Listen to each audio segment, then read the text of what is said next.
Bible Study. Kamusta po sa inyong lahat at maulang hapon po. Tayo pong lahat ay manalangin sa ating Panginoon. Tayo po ay sumandaling pumikit. Hallelujah, Lord God. Salamat, Panginoon, sa ating ito, Diyos. Patawarin mo naman kayo, Panginoon, sa mga pagkukulang, pagkakasala sa isip, salita at sa gawa. Tinatakwid namin ang lahat ng gawa ni Satanas sa iyong buhay. Nire-rebuke namin lahat ng adlang destruction, kasinungalingan, pride, tukso, galipot, nakikiramdaman, kahirapan, naman ng Jesus. Lord God, nagdas mo paano ng mga salita mo, Diyos, na yung mapapakinggan. Naway bigyan mo kayo paano ng karunungan, pangunawan, nagmula sa iyo. Ikaw paano siyang manguna sa aming buhay. Karapat-dapat ka namin, Panginoon, isalamatan po rin sambahin sa Espiritu at katotohanan. At nire-rebuke namin lahat ng destruction, kasinungalingan, pride, lies, sa pangasus, karamdaman, kaguluhan, paniligaling, stress, aksidente, daya sa pangalan ng salamat, O Diyos, sa mga salita mo, O God, na patuloy na ipapalakas sa aming espiritual na naway patatagin mo kami, Panginoon, sa lahat ng oras na ikaw paano siya manguna sa aming buhay. Kaya Lord, lubos-lubos kami nagpapasalamat sa iyo, O God, binabig ng papulit para nga ng Jesus name. Amen. Magandang paghapon po sa inyong lahat. Ang topic po natin ngayon ay sa Mateo chapter 4 verse 18 to 19 po. Yan, magsibukas po tayo ng ating mga Biblia. Kung may Bible po ay sa inyong tahanan, open your Bible in Matthew chapter 4 verse 18 hanggang 19.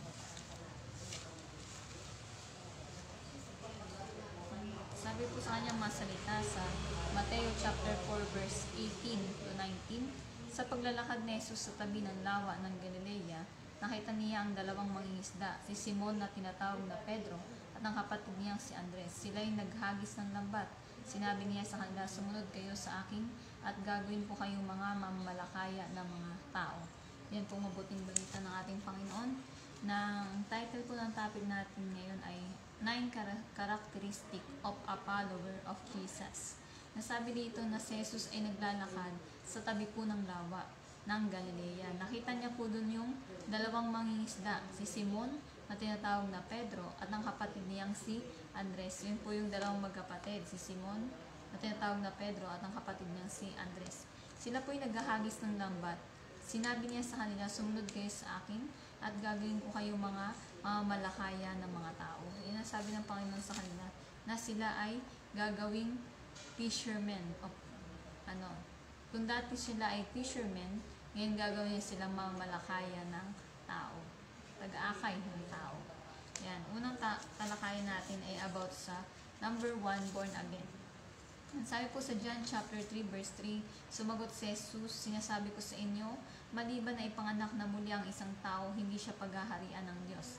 Yan, malinaw po na sinasabi dyan na pag ang tao po ay hindi isinilang na muli, hindi po siya paghaharian ng Diyos.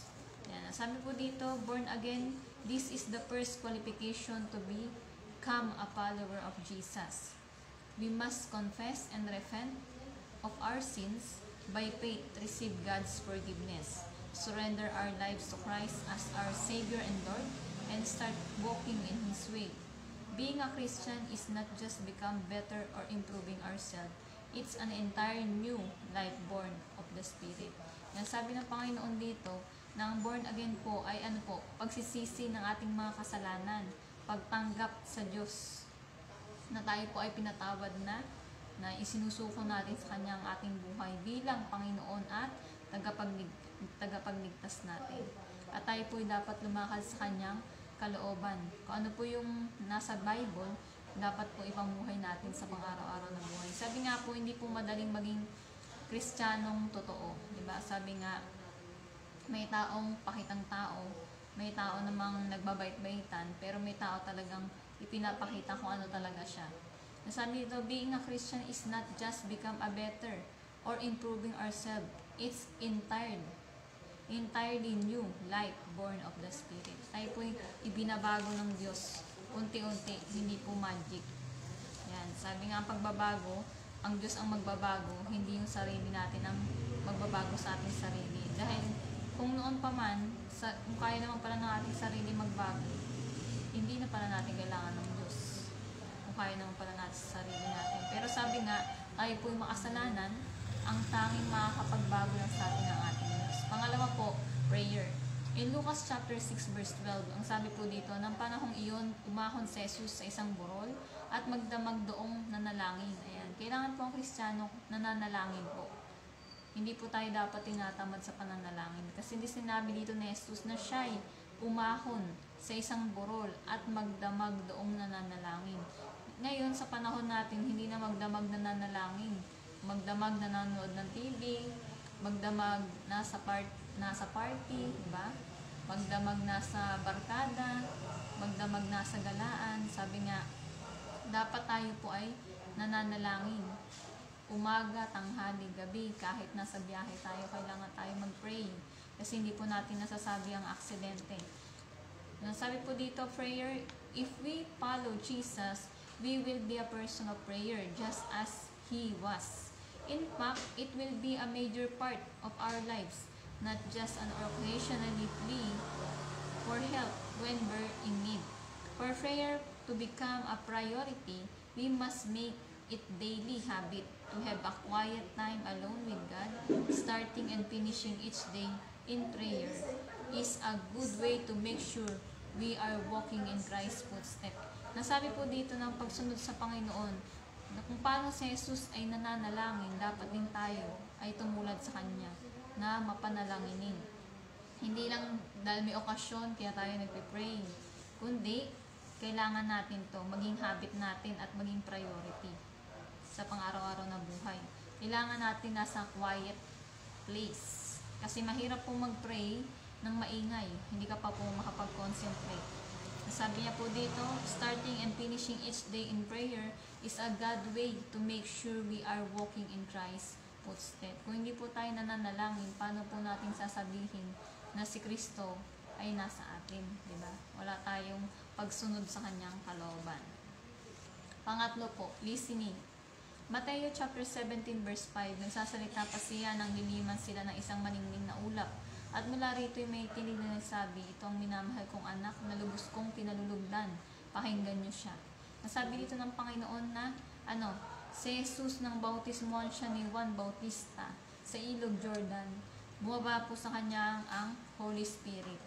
Nasabi po doon, nagsalita pa siya nang niliman sila ng isang maningning na ulap. At mula rito ay may tinig na nagsabi, ito ang minamahal kong anak na lubos kong pinalulugdan. Pakinggan mo siya. Siya po ay ginamit ng Diyos upang ibuwis ang kanyang buhay. Dahil tayong tao ay makasalanan. Sabi niya di sa pangatlo, listening, too often many of us begin the morning with thoughts of everything we need to accomplish that day. Although fulfilling our responsibilities is important, it's more essential to spend time listening to the Father, asking Him to guide us into His plan for our lives, as well as for the day ahead and not our own. As the sovereign Lord and Master, not only of the universe, but of our individual lives, God requires our submission and obedience to His will. That's why we must take time to listen to Him as we read His Word and pray. Yan. Sabi niya ng Panginoon na tayo po'y dapat mag-pray sa Panginoon. Kausapin natin ang Diyos. Tayo po ay matutong makinig sa sinasabi sa atin. Yan. Sabi niya dito, His plan for our lives as well as for the day and head and not our own. Hindi po sa ating sarili ang ating laging nasusunod.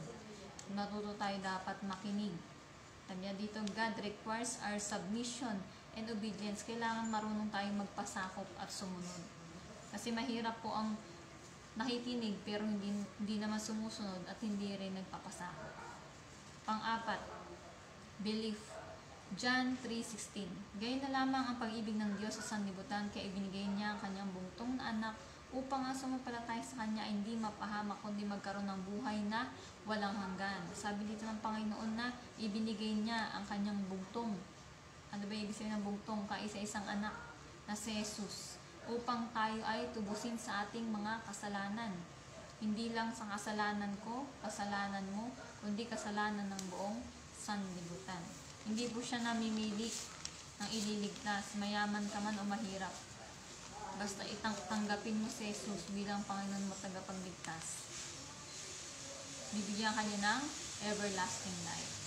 Sabi ito sa pang-apat na belief, just as we trusted Christ for salvation, so we must continue to live by faith as we follow Him. If we don't believe Him, we'll live self-centered lives and won't do what He says or walk in His ways. But a genuine followers of Christ will trust Him with our difficulties, pain, temptation, and needs, relying on Him to enable us to whatever He says.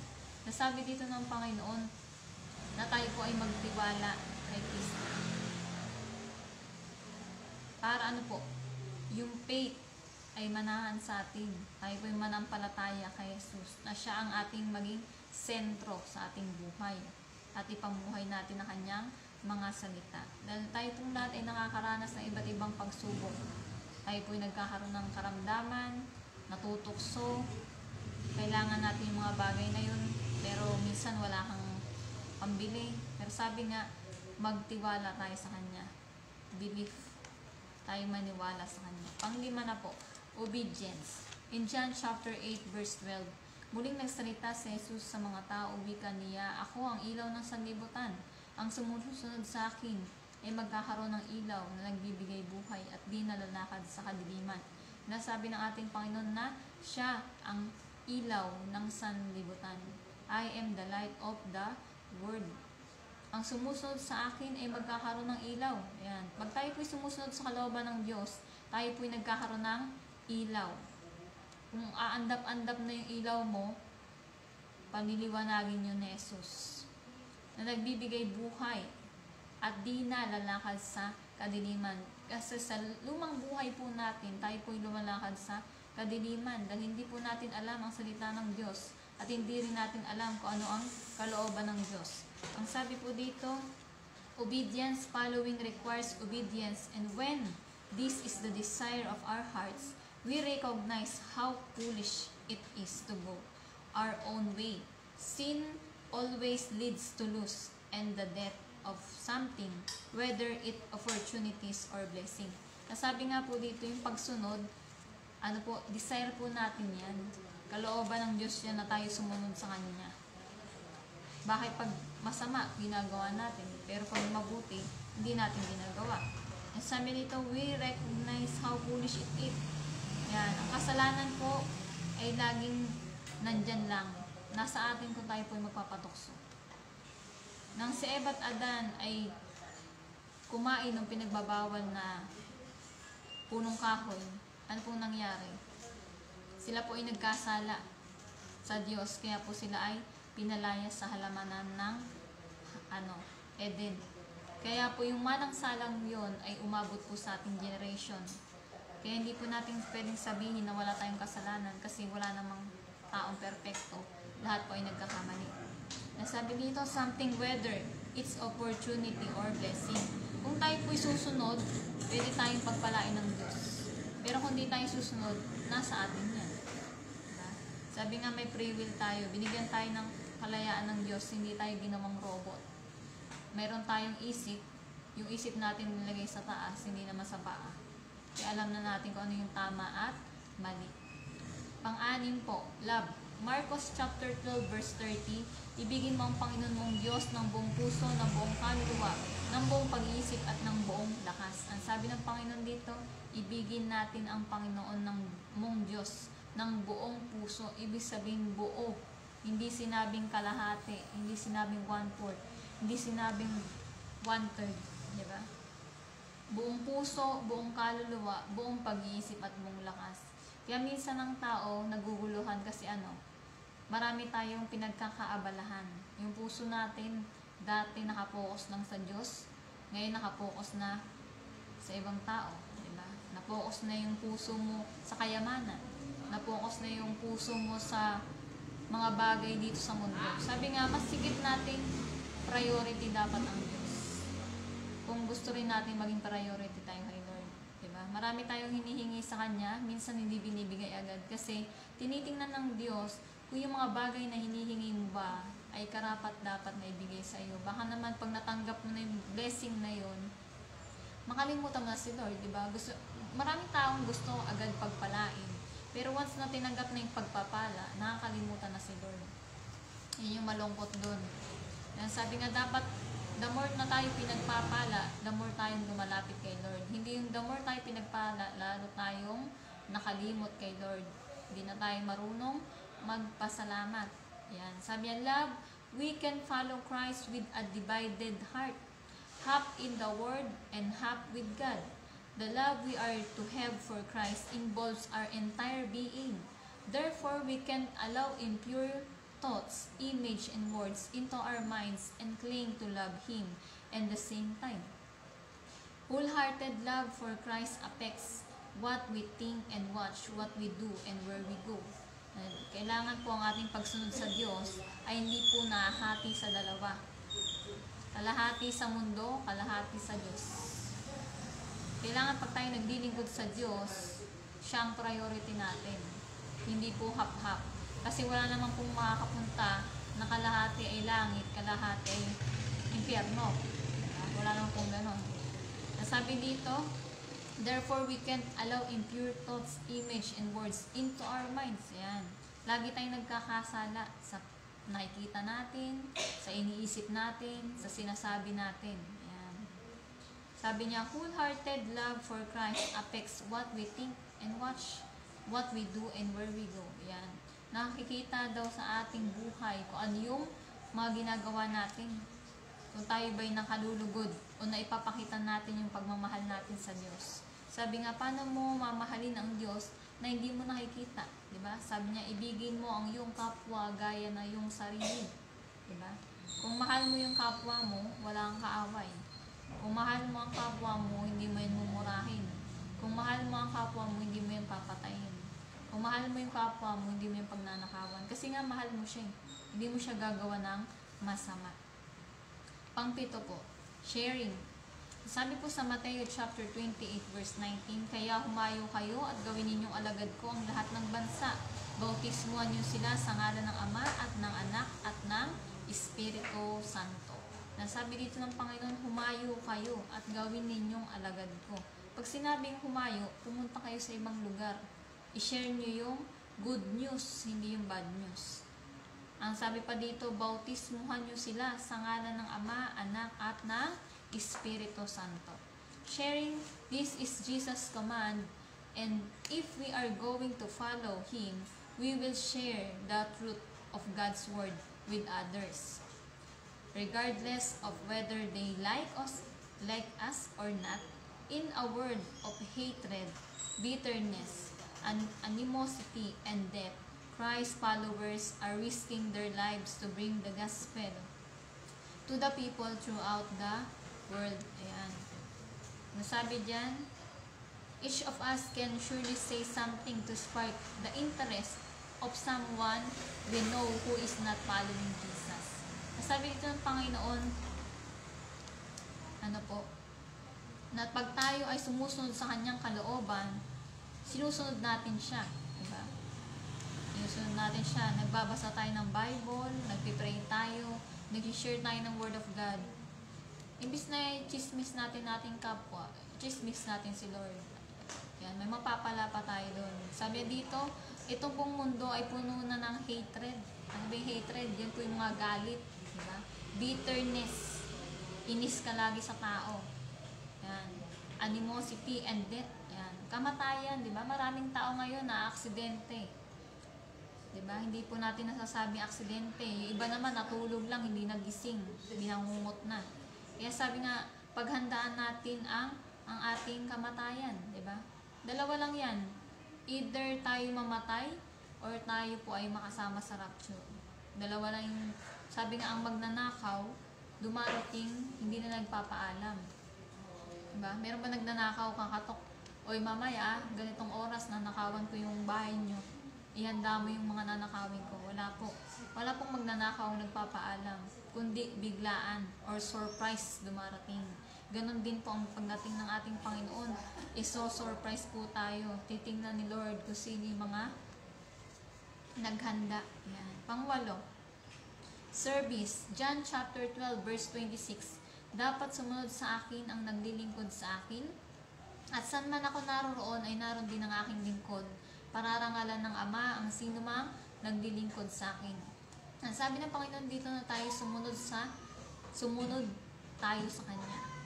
Ang naglilingkod sa akin, yan, naglilingkod kay Jesus, ay saan man naroon, ay naroon din tayo.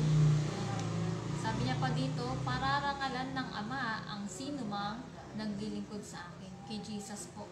Pararangalan ng Ama ang naglilingkod, di ba? Kung dito po sa lupa, yung mga Miss Universe, pag nananalo, nakakakuha ng crown.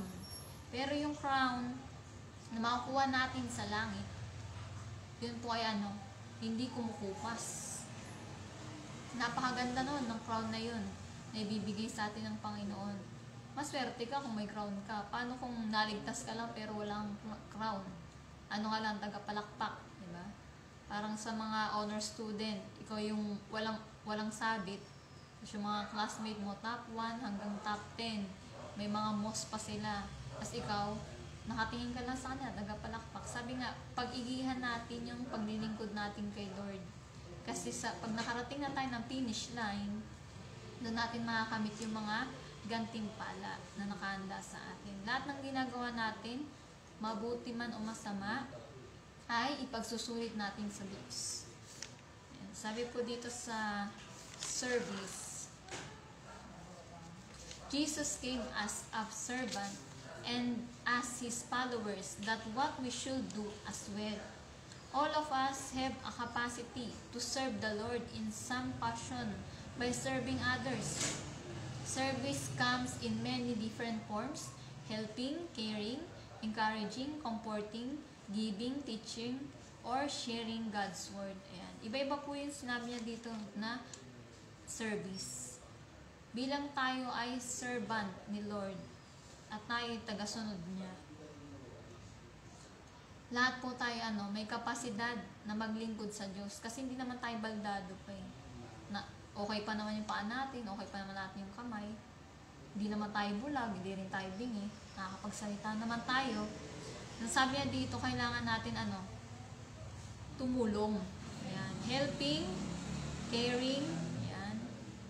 Encouraging. Encourage natin yung mga kapwa nating Kristiyano. Kahit unbeliever yan, encourage natin.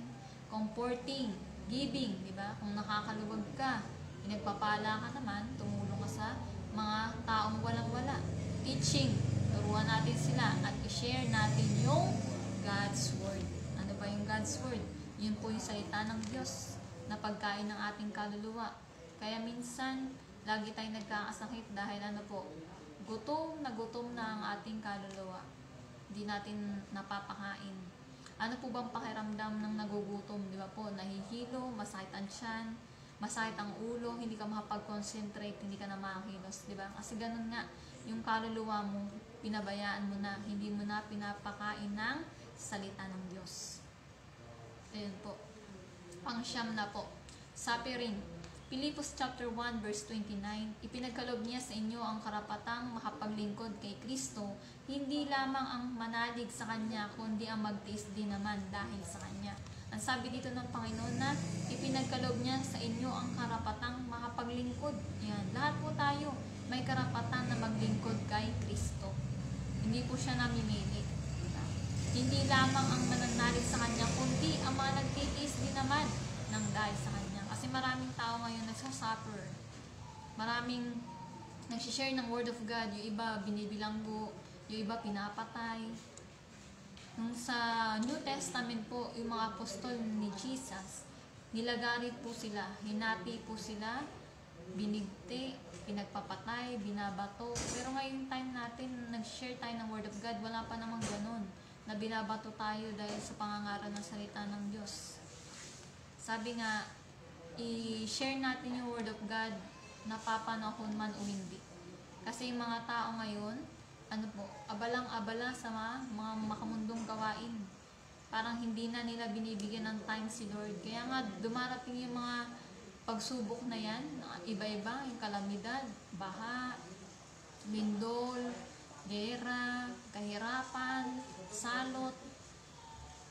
Parang sa sa Old Testament na nangyari kay Moises, di ba? Na Ilang salot yun? 10 ba? 7? 7 salot sa Ehipto. Diba? May niknik, may langaw, may palaka, namatay lahat ng panganay, umulan ng yelo, diba? Nagdilim. Pero hindi pa naman pinaranas yung lahat ngayon. Pero ang tao, matigas talaga. Pinatigas na ng panahon. Diba? Ayaw sumunod talaga sa kalooban ni Lord. Ang sabi niyo sa suffering, if we are following Jesus, we can expect to experience some form of suffering. We may be rejected, suffer financial loss, or even lost relationship because we make people feel uncomfortable and don't fit in with those who love the world. But this should not stop us from following Jesus and sharing the gospel. Ang sabi dito na ang pagsunod natin sa Panginoon, expect na natin na ma-experience natin yung suffering. Kahit hindi pa tayo Kristiyano o Kristiyano man tayo, lahat po tayo nakakaranas ng iba't ibang problema, iba't ibang pagsubok. Bakit gano'n? Nung naging Kristiyano ako, naghirap ang buhay ko. Bakit gano'n? Iniwan ako ng asawa ko. Bakit ganito? Lahat na lang ng pagsubok, di ba? Sabi nga, testing lang yun. Sabi ng Panginoon, walang pagsubok na ibinibigay ang Diyos na hindi po natin kakayanin.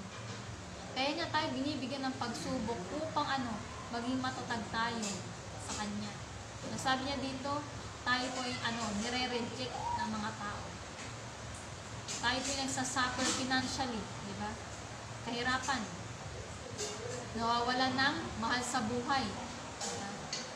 Pero sabi nga, iwan ka man ng lahat, pero ang Diyos, kahit minsan hindi tayo iniiwan. Amen po. Kahit minsan hindi niya tayo iniiwan. Sabi rito, kaya minsan ang tao hindi makasunod. Kasi nga, mas iniibig niya ang mundo. Iniibig niya yung mundo, yung mga bagay dito sa mundo, yung mga material na bagay sa mundo. Ang tanong, kapatid, pag tayo ba namatay, may madadala ba tayo sa ating kamatayan? Madadala ba natin yung mga tahanan na matataas? O yung mga mansyon na yan? Madadala ba natin yung mga pera, yung mga sasakyan? O yung mga babae na yan, di ba? Sabi nga, hindi tayo maililigtas ng tao, pero maililigtas tayo ng Diyos. Sabi nga, wag na tayo magmatigas kung tayo po ay tinatawag na ng Diyos. Marami nang ginagamit ang Diyos na nangangaral ng salita ng Diyos, pero maraming tao ang nagbibingi-bingihan. Nagbubulag-bulagan, na wala silang naririnig, parang walang nangyayari, tuloy lang ang buhay. Sabi nga, ang buhay paulit-ulit lang yan, sabi sa mga ngaral. Pero maraming pagbabago, iba-iba yung gumaganap na tao. May masama, may mabuti, may nagpapakabanal. Kaya nasa atin po yan kung tayo po ay susunod kay Lord. Una pong tinalakay natin kanina, number 1, born again.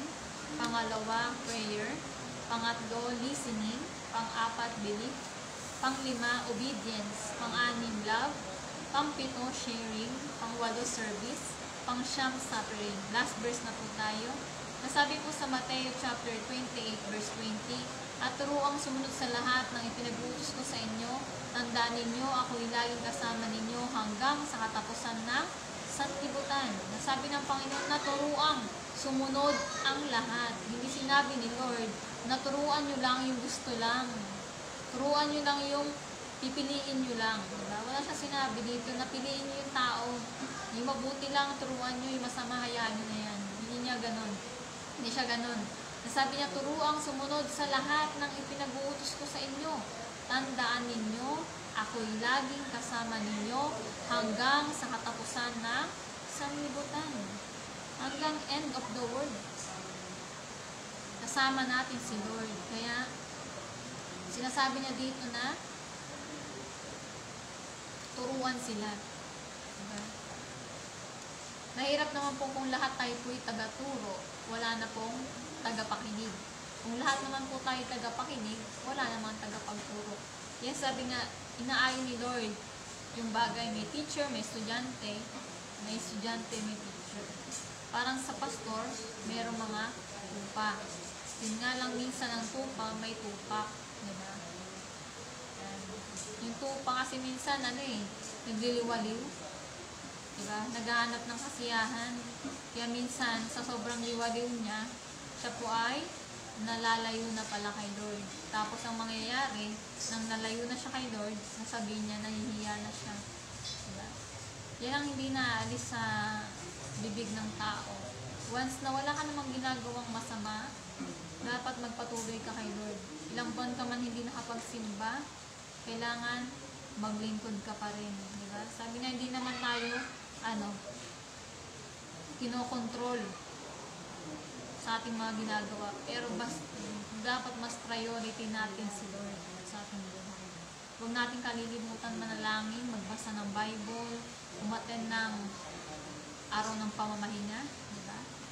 Dahil yan, utos niya yan. Sinabi niya sa Hebreo 10:25 na huwag ninyong kaligtaang dumalo sa pagtitipon. Bakit tayo pinadadala sa pagtitipon? Hindi tayo inaabala.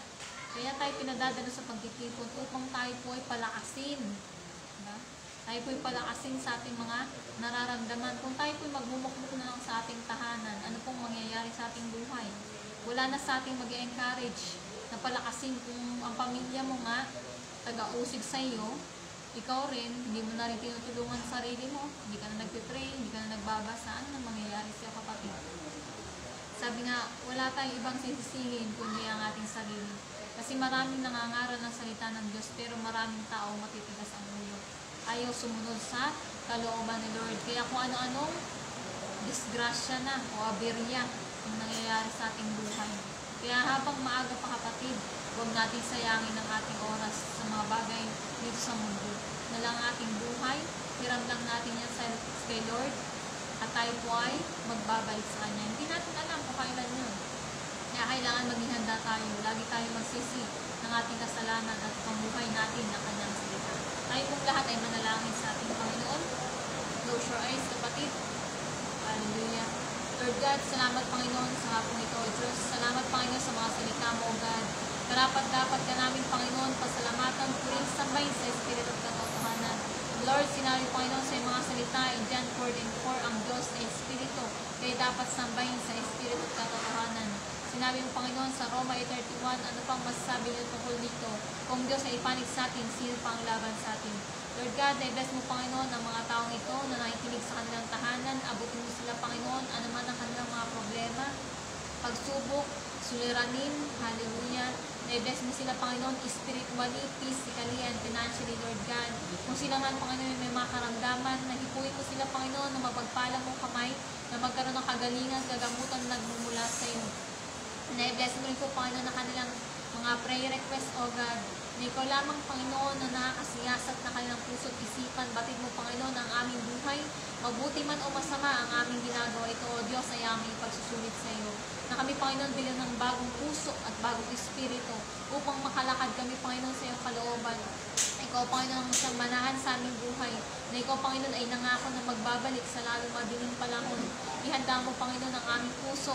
Ihanda mo, Panginoon, ang aming mga pamilya, ang aming mga kamag-anakan, saan man sila naroroon, ang aming mga kaibigan, ang aming mga kapitbahay, ang mga ka-churchmate namin, Lord God, ang mga taong hindi pa nakakilala sa iyo, ang mga backslider, ang mga nasa ospital, ang nasa gobyerno, ang mga presidente ng bawat bansa, ang mga pastoran sa buong daigdig, ang mga naliligaw na landas, O God. Kabagan sila, Panginoon, mga salanta ng bagyo, ng kalamidad, ng mga lindol, hallelujah, mga naggera, na wala ng trabaho, na walang makain, O God. Abutin mo po sila ng iyong makapangyarihang kamay. Salamat, O God, sa hapong ito, O Diyos, na patuloy ka namin pupurin, sasambahin sa iyong kabutihan. Salamat, Panginoon, sa mga salita mo, O Diyos, na nagpapalakas sa amin. Hallelujah, Lord. Kaya naway kami, Panginoon, ay patatagin mo, Panginoon, ng mga salita mo. Kaya, Lord, lubos-lubos kami nagpapasalamat sa iyo, O God, at ibinabalik namin sa iyo ang pinakamataas na papurit panangal, pagdakila sa pangalan ng Jesus. Ang lahat ay magsabi ng Amen. God bless po sa inyo, mga kapatid.